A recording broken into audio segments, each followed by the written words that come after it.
بسم اللہ الرحمن الرحیم۔ امام ترمذی رحمہ اللہ تعالیٰ اپنی کتاب میں اس حدیث کو نقل فرماتے ہیں کہ ایک آدمی جناب رسول کریم صلی اللہ علیہ وسلم کی خدمت میں حاضر ہوا اور عرض کیا، یا رسول اللہ صلی اللہ علیہ وسلم، میرے کچھ غلام ہیں جو میرے ساتھ جھوٹ بولتے ہیں، خیانت کرتے ہیں اور میری نافرمانی بھی کرتے ہیں، پھر میں انہیں برا بھلا کہتا ہوں اور مارتا بھی ہوں، قیامت کے روز میرا ان کے ساتھ حساب کتاب کیسے ہوگا؟ آپ صلی اللہ علیہ وسلم نے ارشاد فرمایا، تیرے غلاموں کی خیانت، نافرمانی اور جھوٹ کا حساب کیا جائے گا اور انہیں دی گئی سزا کا بھی حساب کیا جائے گا۔ اگر تمہاری سزا ان کے گناہوں سے کم ہوئی تو تمہارے لیے اجر و ثواب ہوگا، اور اگر تمہاری سزا ان کے گناہوں کے برابر ہوئی تو تم پر کوئی وبال نہ ہوگا، لیکن اگر تمہاری سزا ان کے گناہوں سے زیادہ ہوئی تو پھر زائد سزا کا تم سے بدلہ لیا جائے گا۔ وہ آدمی رسول اکرم صلی اللہ علیہ وسلم کے پاس ہی رونے اور چلانے لگا۔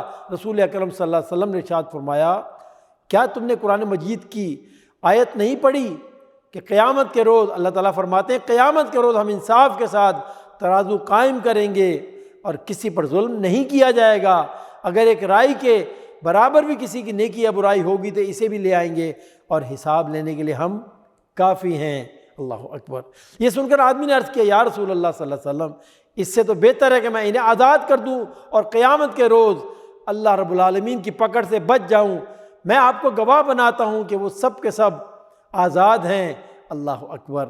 اسی طرح حضرت عمر بن عبدالعزیز کے متعلق لکھا ہے، جو کہ 5ویں خلیفۃ الراشد ہیں۔ خلافت سے قبل وہ شہزادوں کی زندگی بسر کرتے تھے، خلافت کی ذمہ داری ان پر آن پڑی تو سارا دن سلطنت کی ذمہ داریاں پوری فرماتے، رات کو بیٹھ کر گرہ آزاری کرتے۔ بیوی نے پوچھا تو فرمایا، میری سلطنت کے اندر جتنے بھی غریب، مسکین، مسافر، گم شدہ، مظلوم، قیدی موجود ہیں، ان سب کی ذمہ داری مجھ پر ہے۔ اللہ تعالیٰ قیامت کے روز ان سب کے بارے میں مجھ سے پوچھے گا، اور رسول اکرم صلی اللہ علیہ وسلم ان سب کے متعلق مجھ پر دعویٰ کریں گے۔ اگر میں اللہ تعالیٰ کی بارگاہ میں جواب دہی نہ کر سکا تو میرا انجام کیا ہوگا؟ جب میں ان باتوں کو سوچتا ہوں تو میری طاقت گم ہو جاتی ہے، دل بیٹھ جاتا ہے اور آنکھوں سے بے دریغ آنسو بہنے لگتے ہیں۔ ایک دفعہ اپنی بیوی سے پوچھا، کیا گھر میں 1 درہم ہے؟ میرا انگور کھانے کو جی چاہ رہا ہے۔ بیوی صاحبہ نے کہا، خلیفۃ المسلمین ہو، خلیفۃ المسلمین ہو کر 1 درہم خرچ کرنے کی استطاعت نہیں؟ فرمایا، ہاں، جہنم کی ہتھکڑیاں پہننے سے یہ تنگی میرے لیے زیادہ آسان ہے۔ اللہ اکبر۔ ناظرین کرام، ان مثالوں سے اندازہ لگانا مشکل نہیں کہ عقیدہ آخرت انسان کے اندر نفع نقصان کے پیمانوں کو بالکل بدل دیتا ہے۔ انسان کی نگاہیں اس عارضی دنیا کے پردوں سے پیچھے ابدی دنیا کے حقائق پر جمی رہتی ہیں۔ عقیدہ آخرت کا شعور حاصل ہونے کے بعد انسان دنیا کا بڑے سے بڑا خسارہ تو مول لے سکتا ہے، لیکن آخرت کا خسارہ برداشت نہیں کر سکتا۔ دنیا کی بڑی سے بڑی مصیبت اور آزمائش کو برداشت کر سکتا ہے، لیکن آخرت کا عذاب مول لینے کا تصور بھی نہیں کر سکتا۔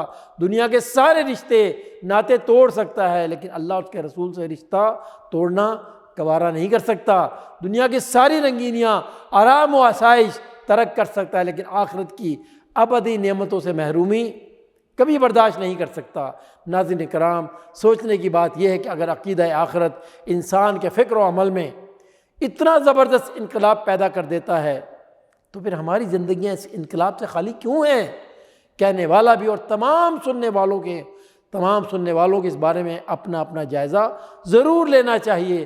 اللہ رب العالمین کی بارگاہ میں دعا ہے کہ اللہ تعالیٰ جو عقیدہ آخرت ہے اس کا شعور ہم سب کو عطا فرمائے اور ہمیں ہمیشہ نیک اعمال کرنے کی توفیق عطا فرمائے۔ آمین یا رب العالمین۔ وصلی اللہ علی نبینا محمد۔